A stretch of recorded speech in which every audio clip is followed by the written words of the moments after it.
আসসালামু আলাইকুম। এই শীতের সকালে আপনাদের সকলকে স্বাগত জানাচ্ছি সিলেটের মৌলভীবাজার থেকে।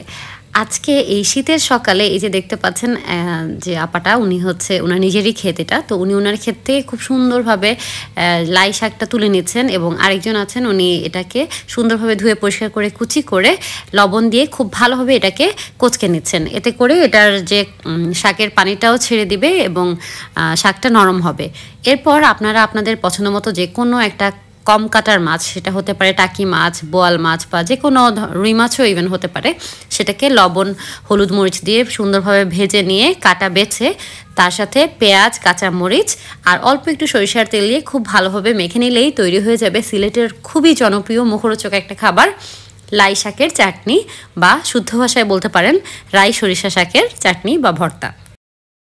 আশা করছি ভিডিওটা আপনাদের ভালো লাগবে আর সবাই একবার হলেও এটা ট্রাই করে দেখবেন। বিশ্বাস করেন গরম ভাতের সাথে এটা ভীষণ মজাদার একটা খাবার। তো সবাই ভালো থাকবেন, সুস্থ থাকবেন। আসসালামু আলাইকুম, আল্লাহ হাফেজ।